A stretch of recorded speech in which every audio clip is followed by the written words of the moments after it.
البحر بما كسبت أيدي الناس صدق الله العظيم সম্মানিত মুসল্লি ইকরাম, মুহিব্বিন ইকরাম, মহান মাবুদের দরবারে শুকরিয়া আদায় করি। আলহামদুলিল্লাহ। আল্লাহ পাক মানুষ সৃষ্টি করেছেন, ভাগ্য নির্ধারণ করেছেন। আল্লাহ পাক মানুষ সৃষ্টি করেছেন, তাকে জীবন দিয়েছেন, তাকে মৃত্যু দিয়েছেন। আল্লাহ পাক ভাগ্য নির্ধারণ করে ভাগ্যের পরিবর্ধন মানুষ নিজেই করে, এ কথাও আল্লাহ পাক ঘোষণা করেছেন। ইন্নাল্লাহা লা ইউগাইয়িরু মা বিকওমিন হাত্তা ইউগাইয়িরু মা বিআনফুসিহিম। নিজের ভাগ্য নিজেই তো গড়ি। বলে মানুষে হায়াত থাকতে মারা গেল, বলে কি না? আর অর্থাৎ যা অনেক দিন বাঁচত, যে এমন কাজ করছে সে আগেই তার মৃত্যু হয়েছে। এমন কাজ করলো যে কম বাঁচত, সে এমন কাজ করলো বেশি দিন সে বাঁচল। হায়াত বৃদ্ধি, হায়াত কম, দুটেই কিন্তু আছে। কোন কোন কাজে হায়াত কমে, কি কি কাজে তার হায়াত বৃদ্ধি হয়, এরা হাদিস শরীফ দ্বারাই এটা দলিল প্রমাণ প্রয়োগ করা হয়। যে ব্যক্তি সূরা দুখান তেলাওয়াত করে আল্লাহ তার হায়াত বাড়িয়ে দেন। যেই ব্যক্তি কম খাবে সেই ব্যক্তি বেশি বাঁচবে। রাত্রিতে যে ব্যক্তি বেশি খাবে সেই ব্যক্তি কম বাঁচবে। রাত্রিতে যে ব্যক্তি খাবেই না সেও কম বাঁচবে। হাদিস শরীফের মধ্যে আসছে, আল্লাহ নবী সাল্লাল্লাহু আলাইহি ওয়াসাল্লাম ইরশাদ করেন, তোমরা রাত্রিতে কম আহার করো, তোমাদের ঘুম কম হবে এবং তোমরা ইবাদত বন্দি করার সুযোগ তোমরা পাবে। একেবারেই তোমরা না খেয়ে থেকো না, দুটোই মানতে হবে। এরকম অনেক কথা, অনেক আলাপ আলোচনা আছে যা আমরা আমাদের জীবন নিয়ে সম্পূর্ণ উদাসীন থাকি, যার ফলশ্রুতিতে অসুখ বিসুখ, বিমার আজাব, অকাল মৃত্যু, অনেক কিছু কিন্তু ঘটে। যেই ব্যক্তি কোনো আল্লাহওয়ালা মানুষকে যখন সে কষ্ট প্রদান করে, বুজুর্গ কোনো ব্যক্তিকে, পিতামাতাকে, অন্য কাউকে, তার জীবনের চারটা অবস্থা হতে পারে। এক নম্বর, তার চেহারার উজ্জ্বলতা নষ্ট হয়ে যাবে। দ্বিতীয় নম্বর, সে অভাবে পড়ে যাবে। তৃতীয় নম্বর, তার হায়াত কমে যাবে। চতুর্থ নম্বর, মৃত্যু হওয়ার সময় সে বেঈমান হয়ে সে মরতে পারে। বাকি আল্লাহ ভরসা। এই চারটা অবস্থা তার কিন্তু হইতে পারে। হাদিস শরীফের মধ্যে আসছে, যদি কোনো ব্যক্তির কম বাঁচত, হায়াত তার কম ছিল, কিন্তু এমন একজন বয়োজ্যেষ্ঠ মানুষ, মুরব্বীজন, তাকে সে সম্মান করলো, শ্রদ্ধা করলো, হাদিস শরীফের মধ্যে আসছে যে ওই ব্যক্তিকে আল্লাহ পাক ওই বয়সে না নিয়ে আরেকজন যুবকদের সম্মান না করে তাকে মৃত্যু দিবেন না। তাহলে বোঝা গেল কি, তাহলে তার ওই পর্যন্ত হায়াত তার বাড়ছে। সুবহানাল্লাহ। এগুলো হলো মানুষের দৈনন্দিন জীবনের তার সতর্কতার একটা হলো ব্যাপার। আল্লাহ পাক ভাগ্য আমাদেরকে দিছেন, খালাকাল মাউত ওয়াল হায়াতা লিয়াবলুয়াকুম আইয়ুকুম আহসানু আমালা। সুবহানাল্লাহ। আসেন অন্য একটা প্রসঙ্গ আলাপ আলোচনা করা যাক। এই মর্মে আমরা ডাক্তারের নিকট থেকে, চিকিৎসকের নিকট থেকে অনেক কিছু আমরা শুনি এবং জানি, অনেক ওষুধপত্র আমরা জানি, অনেক কিছু আমরা জানি, কিন্তু ওই ডাক্তার সবচেয়ে বড় ডাক্তার, সবচেয়ে ভালো ডাক্তার, যে নাকি একটা রুগীকে তিনটা জিনিসের কথা বলতে পারে। এক নম্বর হলো তার নিয়ম, তার খাদ্যাভ্যাস। দ্বিতীয় নম্বর তার ওষুধপত্র। তৃতীয় নম্বর হলো তার ইসলামী জীবনযাত্রার কোরআন হাদিস শরীফের আমল। তিনটা জিনিস একসঙ্গে তাকে অ্যাপ্লাই করতে হবে। আপনি ওষুধ দিলেন, কি ওষুধ দিবেন? অ্যালোপ্যাথিক দিবেন? কি ওষুধ দিবেন? হোমিওপ্যাথিক দিবেন? কি ওষুধ দিবেন? আপনার সাধনা দিবেন? কি ওষুধ দিবেন? এপি দিবেন? কি ওষুধ দিবেন? ওষুধের অনেক প্রকার ভেদ আছে। কোনো রোগের ওষুধ নাই। যেমন আইবিএস রুগীর কোনো অ্যালোপ্যাথিক কোনো ওষুধ কি আছে? ডাক্তার কেউ থাকলে আমার কথা রেকর্ড হচ্ছে, প্রতিবাদ করবে আমার সাথে। একটা ট্যাবলেট দেয় সাময়িক অ্যান্টিডিল, এটার কোনো দীর্ঘস্থায়ী কোনো ফল নাই। ডাক্তারি শাস্ত্রে মাইগ্রেনের কোনো ওষুধ আছে?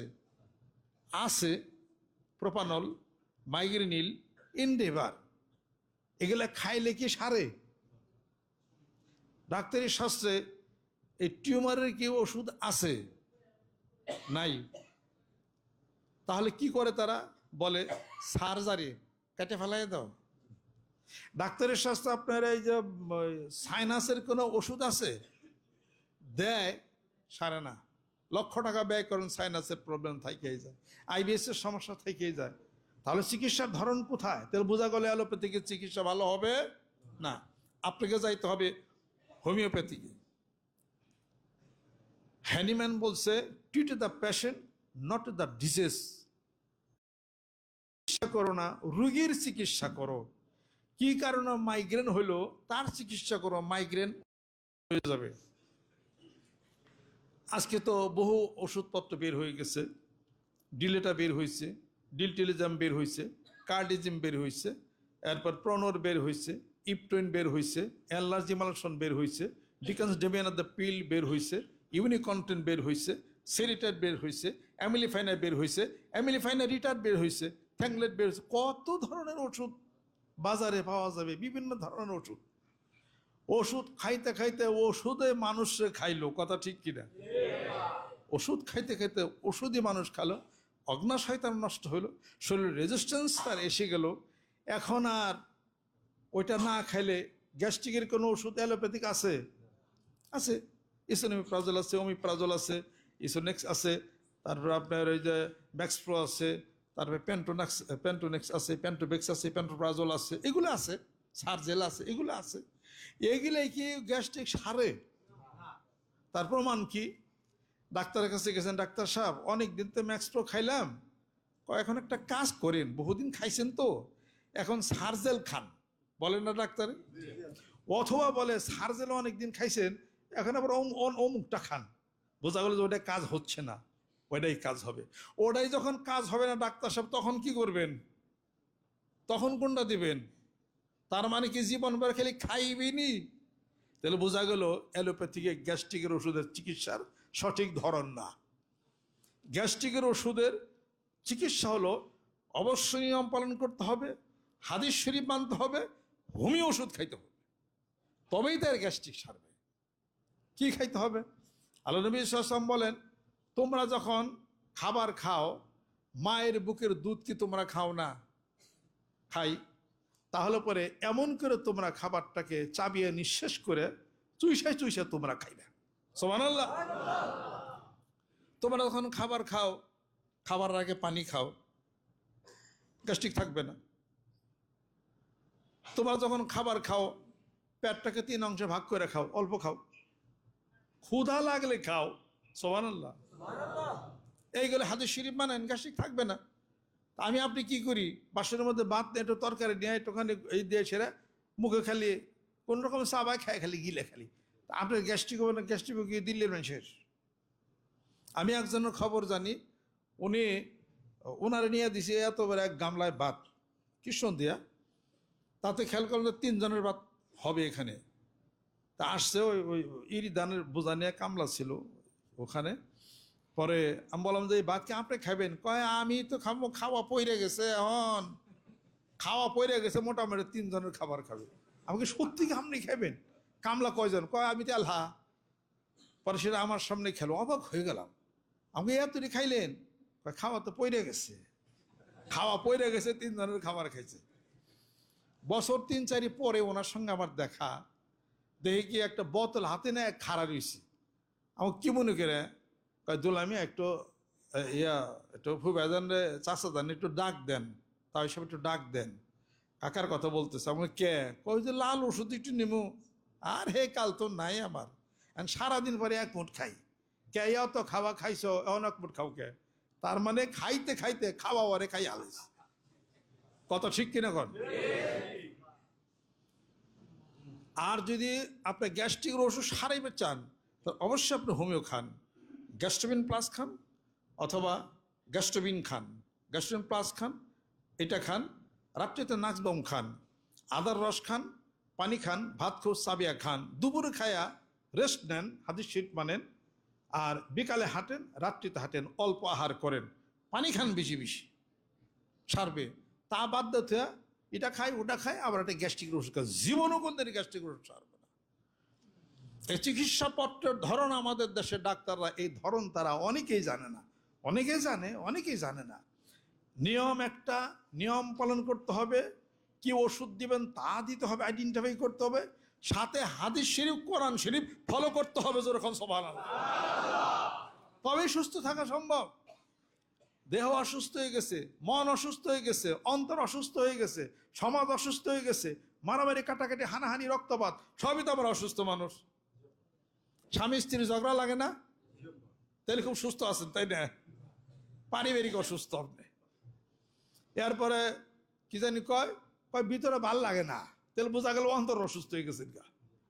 খারাপ কাজ করার প্রবণতা, চুরি ডাকাতি হ্যানের খুন খারাপি, সমস্ত খারাপি যা কিছু সব, তার মানে আপনার ভিতরের আমার ভিতরের আত্মাও অসুস্থ হয়ে গেছে, কল্প ঠিক না, কলব অসুস্থ হয়ে গেছে। অসুস্থ সব মানুষই আছে কোনো না কোনো দিক থেকে, কথা ঠিক কিনা? ছেলেদের অসুস্থ, মেয়েদের অসুস্থ, বউদের অসুস্থ, চাকরিদের অসুস্থ, লোন নিচে টাকা সুদ করবার তার অসুস্থ, জাগা নিয়ে অসুস্থ, সীমানা নিয়ে অসুস্থ। এই তারপর ওই যে ওখানে ওই যে ইসরায়েল আর ওই ইরান, তারাও অসুস্থ হয়ে গেছে, কাইজা লাগছে। ডোনাল্ড ট্রাম্প এসা আধিপত্য বিস্তার করতেছে, ইরান কেন শক্তিশালী মুসলিম রাষ্ট্র কেনই হবে, তার কাছে কেন নিউক্লিয়ার ওয়ার হেড থাকবে, অত সহ্য করে পারতেছে না, তারা অসুস্থ হয়ে গেছে। 55 মানুষ মেরে বলেন নেতা নিয়েও সুস্থ হবার কেনা, সুস্থ আমি তো কিছু দেখি না। সমস্ত অসুস্থতার মধ্যে যার অন্তর সুস্থ সেই হলো সুস্থ। অতএব আল্লাহ রাব্বুল আলামিন বলেন, জহরাল ফাসাদু ফিল বাররে ওয়াল বাহরে বিমা কাসাবাত আইদিন নাস। জলে স্থলে যত বিপর্যয় আছে সব মানুষের হাতির হলো গড়া, সব মানুষের হাতের গড়া। ইন্নাল্লাহা লা ইউহিব্বুল ফাসাদ, আল্লাহ পাক ফাসাদ বিশৃঙ্খলা আল্লাহ পাক কখনোই পছন্দ করেন না। ইন্নাল্লাহা লা ইউহিব্বু কুল্লা মুখতালিন ফাখুর, আল্লাহ পাক অহংকারী ব্যক্তিকেও আল্লাহ পাক পছন্দ করেন না। এই সব কিছু রোগের চিকিৎসা হলো আল্লাহর জিকির। অন্তর শান্তি হলে পৃথিবীর সব জায়গায় শান্তি, মনে শান্তি, সব জায়গায় শান্তি। বলবেন আমি তো ঋণ টিনেছি, যত ঋণ থাকেন আমার তো সমস্যা, যত সমস্যা থাকুক আপনি আল্লাহ পাকের জিকির করেন, অন্তরে শান্তি, ওর মধ্যে আল্লাহ পাক শান্তি দিবে। যেরকম এত ভেজাল যা আমি করি, আমি খুব অশান্তিতে আছি নাকি? আমি ভিতর থেকে আমি শান্তি, আবার ঠিকই আছে। আল্লাহর জিকির করে, কোরআন শরীফ পড়েন, নামাজ অক্তমত পড়েন, জামাতে পড়েন, 3টা আমল চালিয়ে যান, সব অশান্তি দূর হয়ে যাবে। যেরকম সুবহানাল্লাহ। আর আল্লাহ পাক যে কোরআনুল কারীমে ইরশাদ করছেন, ইকরা বিসমি রাব্বিকাল্লাযী খালাক, আল্লাহ পাক বলছেন পড়ো। আমরা পড়ি না, আমরা পড়ি না। পড়তে হবে কোরআন এবং হাদিস শরীফের বই খুলতে হবে, পড়তে হবে, পড়লেই জ্ঞানের বৃদ্ধি হবে। ছোট্ট একটা ঘটনা আমি আপনাদের সম্মুখে আমি বলি। একটা প্রবাদের মধ্যে আছে, এই ইজা ইয়াইসাল ইনসানু তালা লিসানুহু, মানুষ যখন নিরাশ হয়ে যায় তার জিহ্বাটা, জবানটা বেড়ে যায়। তার মানে নিরাশ যখন হয়ে যায় আবল তাবল কওয়া শুরু করে। ফাঁসির রুগী, ফাঁসি যারা দেওয়া হয়েছে সে কয় আমি একলা দুষ করছি, আমার অমুক আসল তমুক আসল, হ্যাঁ না চল তেন আসল, তোর খুন কর, তোর মেয়ের হলো, এগুলো বলে না। তার মানে কি, তার জিহ্বা বেড়ে গেছে। কাসিন্নুরিন মাগলুবিন ইয়াসুলু আলাল কালব, যেরূপ ভাবে একটি পরাজিত বিড়াল একটা কুকুরের উপর দিয়া লাফ দেওয়া যায়, আর একটা মানুষ বিপদগ্রস্ত হয়ে গেলে যখন নিরাশ হয়ে যায় ধারাল অস্ত্রের মধ্যে হাত দিতেও সে কোনটা বোধ করে সে না। তো এই কথার অর্থ কি? অর্থ হলো এই যে, যে জিনিস প্রকাশ করলে ফ্যাসাদ হবে, যে জিনিস সত্য প্রকাশ করলে ফ্যাসাদ হবে, এই সত্য প্রকাশ না করা হলো উচিত। সত্য প্রকাশ করা যাবে না, সত্য প্রকাশ করলে দ্বন্দ্ব বাড়বে। এই সত্য প্রকাশ না করে আপনি যে সত্য প্রকাশ করলে ফ্যাসাদ বাড়বে, এই সত্য প্রকাশ করা হলো নিষেধ। আসেন কিতাবুল ইলমের মধ্যে হযরত আবু হুরায়রা রাদিয়াল্লাহু তাআলা বলেন, আল্লাহ নবী সাল্লাল্লাহু আলাইহি সাল্লামের নিকট থেকে দুই প্রকার জ্ঞান আমি অর্জন করছি। এক প্রকার জ্ঞান ইলম আমি তোমাদেরকে বলি, আর এক প্রকার জ্ঞান ইলম আমি বলি না, যদি বলতাম আমার গলা কাটে দিত, আমার গলা কাটা হয়ে যেত। এটা অনেক সামনের অনেক ভবিষ্যৎবাণী, অনেক কিছু যা মুসলমানদের জন্য বিপর্যয় হতে পারে, ওই কথাগুলি তিনি জমা রাখছেন আল্লাহ নবী সাল্লাল্লাহু আলাইহি সাল্লামের নিকট থেকে। তিনি বলেন না, আর একটা বলেন, ওইটা বলেন না। তো ওটা বলেন না কেন? ওটা তো সত্যই। সত্য বললে ফ্যাসাদ হবে, চুপ থাকতে হবে। মিথ্যা বলে ফ্যাসাদ, আপনি শান্তি প্রতিষ্ঠা করবেন, মিথ্যা বলে ফ্যাসাদ বন্ধ করেন, জায়েজ। আর সত্য বলে যে ফ্যাসাদ সৃষ্টি করলেন, এটা আপনার জায়েজ না। এই সত্য বলা জায়েজ না। এটা এত ফল এই হইবে। সূরা মায়েদার মধ্যে আপনি দেখতে পারেন, মান কাতালা নাফসান বিগাইরে নাফসিন আও ফাসাদিন ফিল আরদে ফাকা আন্নামা কাতালান নাফসা জামিয়া ওমান আহিয়াহা ফাকা আন্নামা আহিয়ান নাসা জামিয়া। আল্লাহ পাক বলেন, যেই ব্যক্তি কোনো মানুষকে, একজন মানুষকে হত্যা করে, গোটা জাতিকে সে হত্যা করে। আর যেই ব্যক্তি একটা মানুষকে জীবিত রাখে, গোটা জাতিকে সে জীবিত রাখে। সুবহানাল্লাহ। আজকে দেখেন আয়াতুল্লাহ খামেনিকে হত্যা, তারা শহীদ করে দিছে। সেই শহীদ, সেই সামনে রেখে কত হত্যাযজ্ঞ হচ্ছে না? কত মানুষ মারা গেল না? এরকম খুনাখুনি হয়েছে, চলছে। রক্তের বদলা চলছে। রক্তের বদলা হলো একজন, রক্তের বদলা তো হাজার হাজার মানুষ না। হাজার হাজার মানুষ খুন হচ্ছে, একজন মারছে, হাজারো মানুষ খুন হয়ে গেছে। অতএব যেই সত্য বললে ফ্যাসাদ হবে, এই সত্য বলা যাবে না। আর যেই মিথ্যা বইলা শান্তি প্রতিষ্ঠা করা যাবে দুইজনের মধ্যে, ওই মিথ্যা বলো। সুবহানাল্লাহ। স্বামী স্ত্রীর সংসার দ্বন্দ্ব ক্লেশ হয়ে গেছে গা, আরে দুইজনের মধ্যে একটা কথা বলে দা, আরে হে তো তোমার অনেক ভালো জানে, তুমি আবার কি করতেছো? এটা আসলে তো কেউ কেউ খারাপই জানে। এটা দুই পক্ষ বলে দাও, মহব্বত হয়ে যায়। দুই পক্ষ বলে দাও, ভাই বোনে মিল হয়ে যাক। দুই পক্ষ বলে দাও, গ্রামে গ্রামে মিল হয়ে যাক। দুই পক্ষ ভালো কথা সরবরাহ করো, শান্তি প্রতিষ্ঠা হয়ে যায়। কিন্তু মানুষ এটাই বাদ দিয়া, মানুষ সব দাঙ্গা ফ্যাসাদের মধ্যে, মানুষ গোটা বিশ্ব পৃথিবী ফ্যাসাদের মধ্যে চলে গেছে। মানিকগঞ্জ দরবার শরীফের নেতৃত্বে আমাদের ইলম কম, জ্ঞান কম, কম বুঝি, রাজনীতি বুঝি না, কোনো কিছুই বুঝি না।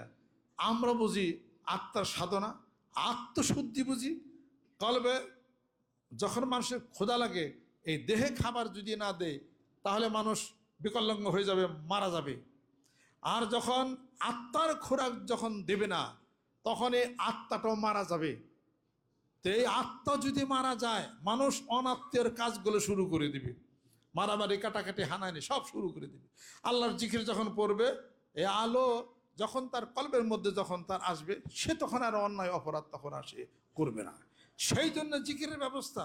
জিকির মানিকগঞ্জ দরবার শরীফের না, জিকির অন্য কোনো পিসাবের না, জিকির হলো আল্লাহ।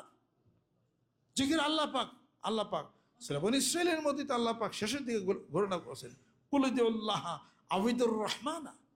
আর আমাকে আল্লাহ বলে ডাকো, রহমান বলে ডাকো, সবই তো আমার ভালো নাম। যেরকম সুবহানাল্লাহ, আল্লাহ জিকির করে সুবহানাল্লাহ, সুবহানাল্লাহ জিকির আলহামদুলিল্লাহ, আল্লাহ আকবার জিকির করি, সুবহানাল্লাহ আলহামদুলিল্লাহ। এটা পিসাবের কি দরবারের কি? এটা এরা সকাল বিকাল জিকির করতে হবে। সকাল বিকাল জিকির, হাঁটতে চলতে ফিরতে জিকির, স্মরণে স্মরণে সবসময় জিকির। স্মরণে জিকির থাকলে মরণও জিকির হবে। যেরকম ওয়াযকুর রাব্বাকা ইযা নাসিতা, আল্লাহ পাক বলতেছেন যখনই ভুলে যাও আমি আল্লাহকে স্মরণ করো।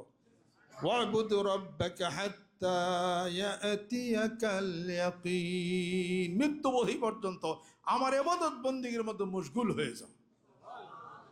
বাস, এটা হলো কথা। এই সমাজে উল্টাপাল্টা হয়ে গেছে, কে খারাপ, কে ভালো, কে কামেল, কে পীর উষা, কে নিশা, কেমনি কেমনি কি, এগুলো নিয়েই সব আলাপ আলোচনা হইতে হইতে আমরা অনেক দূরে চলে গেলাম। আসেন আল্লাহর আশিকেরা, আসেন আল্লাহর পাগলেরা সুস্থ থাকে, মানসিক সুস্থ, দেহের সুস্থ, পারিবারিক সুস্থ, সকল প্রকার সুস্থ নিশ্চিতের জন্যে আল্লাহ পাকের জিকির দরকার, কোরআনুল কারীম তেলাওয়াতের দরকার। কোরআন শরীফ খুলতে হবে, সকালবেলা উঠে কোরআন শরীফ খুলে অন্তত পক্ষে 1 পৃষ্ঠা 2 পৃষ্ঠা করে যদি পড়া যায়। এই শুক্রবারের উদ্দেশ্য করতে আমি অনেক আমল করি। আপনারা যারা আসেন এখানে, মুসল্লি যারা আসেন, বসে থেকে আমি আমার অনেক কাজ আমি করি, আপনাদের জন্য এই দোয়াই করি। অসুখ বিসুখ বিমান আজাব এটা ওটা হ্যান ত্যান। আসার সময় সূরা বনী ইসরাইল পড়ে আসছি, এই শুধু আপনাদের জন্য। সূরা দোকান পড়ছি, এরপরে যাতে আরো অন্যান্য আমল করছি। কত মানুষ আসেন, আল্লাহ সবাই এই সওয়াব দিয়ে দিলাম আমি, রহমত বরকত। কবর যে কত কঠিন জিনিস, মৃত্যুর পরে যে বন্ধু আপনাকে ভুলে না সেই তো বন্ধু। মরার পরে কত পিতা, কত স্বামী, তার কত স্ত্রী তার স্বামীকে কবর দেওয়া রয়েছে, 10 বছরের খোঁজ খবর নেয় না। কত সন্তান তার পিতার কবর দিছে, 20 বছরের তার খোঁজ খবর নেয় না। মৃত্যুর পরে যে যাকে মনে করে সেই হলো তোমার বন্ধু। কবরে যায় তো আমি দেখিনি, আপনি দেখেন না, কবরে একটা মানুষ কত বড় অসহায় তখন হয়ে যায়, কত বড় অসহায়। একটা সুবহানাল্লাহ কেউ দেয় না, আলহামদুলিল্লাহ কেউ দেয় না। স্বামী স্ত্রীর মধ্যে তর্ক বিতর্ক হবে, এই স্ত্রী যাবে জাহান্নামে, বলবে যে আল্লাহ আমার স্বামী কয়, স্বামী তো বেশি গেছে, কয় ডাকেন আমার কিছু কথা আছে। ডাকা হবে, কি কথা জিজ্ঞেস করে, আমার মহারানা দিছিলা, হয়তো জীবন ভরে তো খাবিলে মাতি কিছু করলাম, কয় না মহারানা আছে, এই মহারানার জন্য আমাকে একটা সুবহানাল্লাহ দিতে হবে, কারণ আমার একটা সুবহানাল্লাহ কম পড়ছে। আবার যখন মহারানা বাবদ একটা সুবহানাল্লাহ দিয়ে দিবে, স্বামীর তখন নেকের পাল্লা তখন পাতলা হয়ে যাবে, স্বামী জাহান্নামে যাবে, স্ত্রী জান্নাতে চলে যাবে। এটা তো বিশ্বাস করতে হবে। এই জিনিসটা সাংঘাতিক একটা ব্যাপার, সাংঘাতিক ঘটনা। বিচারের জন্য এই সমস্ত মানুষ দাঁড়িয়ে থাকবে, 50,000 বছর চলে যাবে, ঘামের মধ্যে দাঁড়িয়ে থাকবে, বলবে আল্লাহ বিচার কেন শুরু করো না। এরপর বিচার শুরু হবে। এক একজন মানুষ আসবে আল্লাহর সামনে, ওয়াকুল্লুহুম আতিহি ইয়াউমাল কিয়ামাতি ফারদা। একজন একজন আসবে, তার বিচার শুরু হয়ে যাবে, তাকে প্রশ্ন তাকে করা হবে। ওখানে কেউ থাকবে না, কোনো পিস আপনার ডাক্তার নাই, কেউ না, আপনার একাকেই আপনার আমলের জন্য থাকতে হবে। আর কবর এমন একটা ভয়ঙ্কর জায়গা, কবরের কিছু ওই অন্ধকারের কিছু ফেরেশতা থাকে, খালি চোখ দেখা যায় জল জল, ফেরেশতা থাকে, হাতুড়ি নিয়ে থাকে। তার আগে একটা ফেরেশতা আছে রোমান ফেরেশতা, মানুষকে যখন শোয়ানো হয়, মেসাক না করার কারণে তার মুখের মধ্যে একটা লাথি দেওয়া হয়। তারপর অন্ধকারের ফেরেশতা আছে, অন্ধকারের ফেরেশতা দাঁড়িয়ে থাকবে, মুনকান্নকের ফেরেশতা তাকে সোয়াল জব করবে। এটা হলো একটার পর একটা। মুনকান্নকের ফেরেশতা যখন সোয়াল জব করবে, মার রব্বুকা ওমা দিনুকা ওমান নাবিয়ুকা, ওই অন্ধকারের ফেরেশতা তারা ওই হাতুড়ি নিয়ে দাঁড়িয়ে থাকবে। হাদিস সম্বন্ধে পাইছি, যখন প্রশ্নের উত্তর হয়ে যাবে, দিতে পারবে, তখন বলবে যে আমরা অন্ধকারের ফেরেশতা, আমাদের হাতুড়ির বাড়ির থেকে আজ তুমি রেহাই পেয়ে গেলা। আর যখন উত্তর দিতে পারবে না, তখন তার হাতুড়িতে বাড়ি তারা শুরু করবে। এই কথা তো বিশ্বাস করতে হবে। এটা নবীরে মানলে, রসুল্লাহ মানলে, হাদিসে বিশ্বাস অবশ্যই করতে হবে। সেই ফেরেশতারা কোনো দিকে দিক বিদিকে দেখবে না, তাকে বাইরে শুরু করবে। আর আর ওই লোকের হাতের মধ্যে সর্বপ্রথম অন্ধকারের ফেরেশতা বাড়ি দিবে, যে লোকের হাতের স্বাক্ষরে ব্যাংকের থেকে সে লোন উঠাইছে, এবং যে লোনের কারণে তাকে সুদ দিতে তাকে হচ্ছে, তার হাতের মধ্যে বাড়ি দিবে। ওই লোক বলবে আমাকে হাতে বাইরেও কেন, কয় হাত দিয়ে তুমি সুদের টাকা লেনদেন করছো। অনেক হিসাবপত্র আছে, মুখের মধ্যে বাড়ি দিবে তাকে। ওয়াইজেন যারা আছে, আমরা যারা আছে ওয়াজ করি, ওয়াজ একটা করি, মানি না সেই কথা আমরা বলা শুরু করি, মিথ্যা কথা বলা হয়, উল্টাপাল্টা ওয়াজ করা হয়, তাদের মুখের মধ্যে হাতুড়ি দিয়ে বাইরানো হবে। কেন তুমি আমল করো না, কেন তুমি মানুষকে বলছো? এটা বিশ্বাস করতে হবে এই জিনিসটা। যত সহজ কবর অত সহজ কিন্তু না, অনেক কঠিন, অনেক কঠিন। হযরত ওমর রাদিয়াল্লাহু তাআলা আনহু বলেন, আমি ওমর, আমি যদি জাহান্নামেও যাই একজন সাথী পাবো, আমি যদি জান্নাতেও যাই ওখানেও আমার একজন সাথী থাকবে। কিন্তু আমি ওমর যদি যখন কবরে যাব, এমন অন্ধকার ওই কবরে আমি ওমর ছাড়া আমার আর কোনো সাথী সঙ্গী থাকবি না, আর কেউ সাথী থাকবে না, একাই আপনি থাকবেন সেখানে, একাই থাকবেন। আর আমার জীবনের 2 রাকাত নামাজ যদি আল্লাহ পাক কবুল করেন, আমি ওমর আমার মাপের জন্য কাফি হয়ে যাবে। এত নামাজ লাগে না, নামাজের মতো নামাজ 2 রাকাত কবুল যদি করে আল্লাহ, ওইটি আল্লাহ পাক মাফ করে। যত সহজ মনে করি তত সহজ কিন্তু না। সব কিছু একদিন ছাইরা, সব এই টাকা পয়সা এটা ওটা হ্যান ত্যান, এত ধান্দা কেন? হ্যাঁ, আই হাসাবুল ইনসান আইয়ু তারাকা সৌদান, মানুষ মনে করে তাকে এমনি এমনি ছেড়ে দেওয়া হবে। বারে কিসের টাকা পয়সা গোনাগুনি করে, কত লাভ কত লাভ, কত ক্ষতি, কত ব্যবসা, ওহনো যায় না। এই ব্যবসা বাণিজ্যের এই যুগ এখনো কলব থেকে যায় না। এটা আল্লাহ পাক বলেন, আমার যে বান্দারা পৃথিবীর মুখে বারে ও আদাদা বারে খেলে টাকা পয়সা লাভের টাকা পয়সা কোনে, তারা যেন সাবধান হয়ে যায়, তাদের জন্য হাসরের ময়দানে দুর্ভোগ রয়ে গেছে। খুব খেয়াল, খুব হিসাব পত্র মতো এটা করতে হবে। অতএব এই সমস্ত থাকবে, এগুলোর মোহে পড়া যাবে না, মোহে পড়া যাবে না। যেখানে ইসলামের কথা, যেখানে কোরআনের কথা, যেখানে হাদিস শরীফের কথা আসবে, সেখানে তার ওয়াকাতরে তার হাত তাকে বাড়াই দিতে হবে। জোরে জোরে কোন সুবহানাল্লাহ। আল্লাহ পাক যেন কবুল করে নেন। আর যে সমস্ত লেনদেনের ক্ষেত্রে আমরা যারা ব্যাংকের সাথে যে সমস্ত লেনদেন করি, সুদের লেনদেন করি, এখন থেকে ওই সমস্ত থেকে খাস করে তওবা করতে হবে। কখনো ব্যাংকের সাথে এই সুদের কোনো লেনদেন করা যাবে না। টাকা দিবেন কে? বিশ্বাস হয়নি? আপনি হালালভাবে চলেন, কম যদি হয় তবু আপনার ভালো থাকবে, তবু আপনি ওই সুদের ওই সমস্ত লেনদেনের মধ্যে কখনোই যাওয়া যাবে না। হালালের মধ্যেই থাকতে হবে। হালালের মধ্যে থাকি, আল্লাহ পাক আমাদের সাথে থাকবেন। সুবহানাল্লাহ। ওয়া ইয়াত্তাকিল্লাহ ইয়াজআল লাহু মাখরাজান ওয়া ইয়ারযুকহু মিন হাইসু লা ইয়াহতাসিব। যে আল্লাহকে ভয় করে এই সুদের ব্যবস্থার থেকে যে দূরে থাকলো, আল্লাহ বলেন তার উপার্জন, তার টাকা পয়সা এমন জায়গা থেকে করে দিব আমার বান্দা যা কল্পনাও করতে পারে না। জোরে জোরে কোন সুবহানাল্লাহ। আল্লাহ পাক যেন কবুল করে নেন, রহমত করেন, বরকত করেন। অসুখ বসি বিমার আজাব যারা আছেন তারা দান সৎকা করেন, অসুখ চলে যাবে। তারা জিকির করেন, অসুখ চলে যাবে। কোরআন শরীফ তেলাওয়াত করেন, অসুখ চলে যাবে। নামাজ পড়েন, অসুখ চলে যাবে। তারপরে সুবহানাল্লাহ আলহামদুলিল্লাহ পড়েন, অসুখ চলে যাবে। খাওয়া খাদ্যের পরিবর্তন করেন, অসুখ চলে যাবে। বসে থাকেন না, সকাল বিকালে একটু হাঁটেন, অসুখ চলে যাবে। আস্তে আস্তে পানি খান, অসুখ চলে যাবে। দুপুরে খায়া রেস্ট নেবেন, অসুখ চলে যাবে। রাত্রে খায়া শুয়েন না, একটু হাঁটা চলাফেরা করবেন, অনেক দিন বাঁচবেন। জোরে জোরে কোন সুবহানাল্লাহ। আল্লাহ পাক আমাদেরকে যেন দীর্ঘ হায়াত দান করেন। আল্লাহ পাক অনেক হায়াত যেন দান করেন, সুস্থতা আল্লাহ পাক যেন দেন। আর অর্থ টাকা পয়সা যা কিছু আছে, যাহা দরকার তাই যেন আল্লাহ পাক আমাদেরকে দেন। সূরা তাহার মধ্যে দেখেন আল্লাহ পাক বলেন যে হে রাসূল, আপনার কাছে আমি কোনো রিজিক চাই না। আপনার স্ত্রীদেরকে বলে দিবেন তারাও যেন আমার কাছে কোনো রিজিক না চায়। আমি আল্লাহ জানি কতটুকু দেব। সুবহানাল্লাহ। আল্লাহ পাকের জানা, আল্লাহ পাক আমাদেরকে তৈরি করছেন যা দরকার সেটু। আর বেশি যদি চান সূরা বনী ইসরাঈল পড়েন, তো কোরআন না পড়লে পরে এর ফয়সালা আপনি কি করে জানবো? যত চাবেন তত আল্লাহ দিবে। আল্লাহ পাক বলছেন যে আমার বান্দা যত চাবে তত পাবে, আখেরাতে কোনো হিস্সা নাই। এটা লাভ নেই, এটা তো কোনো লাভ না। আল্লাহর কাছে চাইতে হবে, হে আল্লাহ তোমার ধনভাণ্ডার থেকে আমার হাতকে ভরপুর করে দাও, আমি যেন ইসলামের রাস্তায়, আমি যেন তরিকাতের রাস্তায় দান দান করতে পারি, এবং আমার হিসাব পত্র তুমি সব কিছু দিয়ে দাও, এবং আমাকে কিভাবে মানো না, আমাকে দানবীর তুমি বানিয়ে দাও। সুবহানাল্লাহ।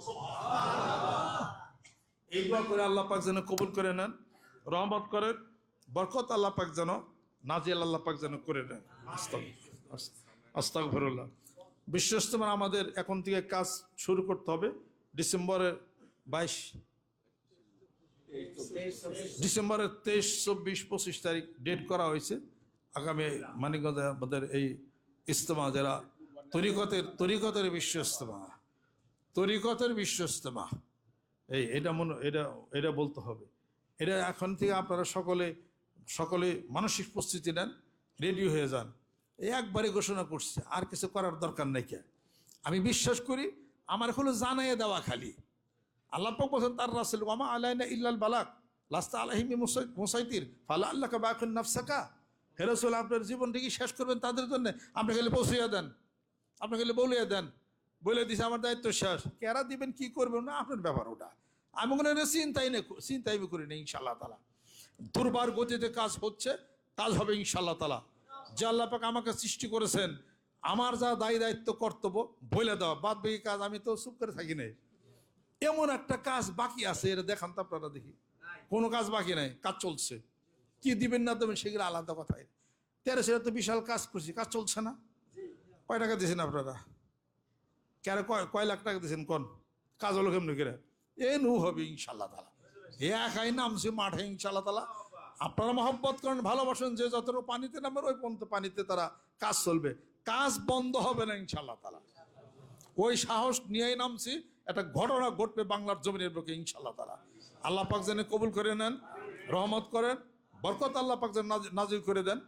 আর বসে থাকেন না, দাওয়াতের কাজ করেন। ইয়া আইয়ুহার রাসূল বাল্লিগ মা উনজিলা ইলাইকা মির রাব্বিকা ওয়া ইল্লাম তাফআল ফামা বাল্লাগতা রিসালাতাহু। আল্লাহ পাক তার রাসূলকে বলেছেন কোরআনের তাবলীগ করো, কোরআনের কথা বলা প্রচার করা শুরু করে দেন, দাওয়াত দেন, আসেন বায়াত হন, আসেন আল্লাহ পাকের জিকির করেন, আসেন নামাজ পড়েন, দাওয়াত দেওয়া শুরু করে, সবাই শুনবে ইনশাআল্লাহ তাআলা। আপনি কলব দিয়ে অন্তর দিয়ে দাওয়াত দিবেন, হৃদয় ভালো করেন, অন্তর ভালো করেন, কল্প ঠিক করেন, আল্লাহর জিকির করেন, যারে কবেন সেই শুনবে। জোরে কোন সুবহানাল্লাহ। কারণ একটাই, এক আত্মা আর এক আত্মারে দেখে। এই ভিতরের কল্পটা যখন আলোকিত হয় আরেক কল্পের উপরে প্রভাব বিস্তার করে। জেনেই যাবেন, ডাক দিবেন, কথা বলবেন, শুনবে ইনশাআল্লাহ তাআলা। ডাকি দিবেন না, দাওয়াত দিবেন না, বাড়িতে বসে থাকবেন, তাহলে শুনবে কেমনি কিরকম? নিয়ত করতে পারে ইনশাআল্লাহ তাআলা মাঠে ময়দানে গ্রামে গঞ্জে প্রত্যেকটা মহল্লা প্রত্যেকটা জায়গায় জিকিরের দুর্গ গড়ে তুলতে হবে। রাজি আছেন? হাত নামান। আল্লাহ পাক যেন কবুল করে নেন, রহমত বরকত আল্লাহ পাক যেন নাজিল আল্লাহ পাক যেন করে দেন। ওমা তৌফিকি ইল্লা বিল্লাহ। ক্যামেরা লাগানোর জন্য 14টা প্যাকেট লাগবে। কোন জায়গায় লাগাবেন? এই যে সারা মাদ্রাসায় আমাদের ওই যে ইয়া ওই থানার থেকে ওনারা বলছেন বিভিন্ন জায়গাতে অকারেন্স হয়তো অনেক সমস্যা, বলছে আপনাদের এখানে সিসি ক্যামেরা তাড়াতাড়ি লাগানোর জন্য বলছে।